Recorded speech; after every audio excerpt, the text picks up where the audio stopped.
কি সবুজ, লক্ষ্য নির্ধারণের অঙ্কটা তো ভালোই করলাম সবাই। এখন কোন ভোটারদের কাছে আমাদের যাইতে হইব, মানে ভোটার টার্গেটিংটা ঠিক করা দরকার না?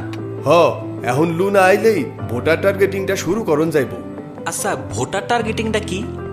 কোন ভোটারদের কাছে গেলে এবং বেশি প্রচারণা করলে সোহেলিয়াপার পক্ষে ভোট বেশি আইব, সেইটা ঠিক করাই হইল ভোটার টার্গেটিং। আরে ক্যাম্পেন আপা, আসেন আসেন, আপনার জন্যই আমরা সকলে বইসা আছি।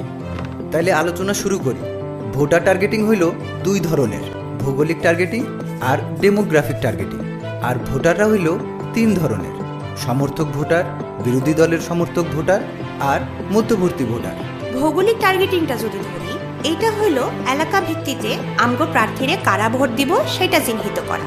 এই যে উত্তর পাড়ায় সবাই আমগো সমর্থক, এইখানে আমগো ভোট নিশ্চিত। তয় দক্ষিণ পাড়া যেহেতু পুরোটাই বিরোধী দলের সমর্থক, তাই সেইখানে আমগো ক্যাম্পেইন করা মানে শুধুই সময় নষ্ট।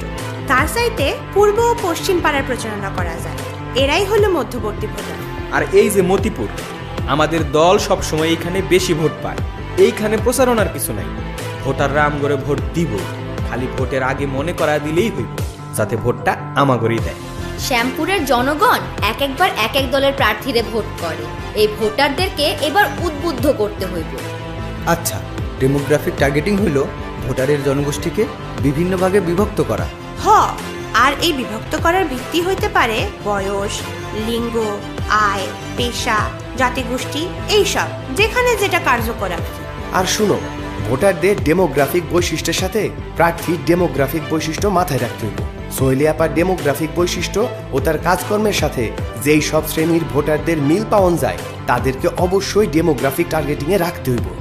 হ্যাঁ, তবে শুধু তাদেরই না, সামঞ্জস্যপূর্ণ অন্য শ্রেণীরেও টার্গেটিংয়ে রাখতে হইব, নাইলে ভোট কম পড়ে যাইতে পারে। যেমন ধরো, সোহেলি আপার বয়স 45, বয়স তুলনামূলক কম হওয়ায় এবং নারী হওয়ায় তরুণ ও নারীদের কাছে সে জনপ্রিয়। তাইলে তার ভোটার হিসেবে আমরা টার্গেট করতে পারি 18 থেকে 50 বছর বয়সী নারী ও পুরুষ ভোটারদেরকে, তাই না? চলো সবাই মিলে আইসকাই ভোটার টার্গেটিংটা শেষ করে ফেলাই। তার আগে একটু নাস্তা পানি খেয়ে আসলে কেমন হয়? খুব ভালো হয়, চলো চলো। সঠিকভাবে করলে ভোটার টার্গেটিং দলের জন্য নিশ্চিত হবে সেরা ক্যাম্পেইন।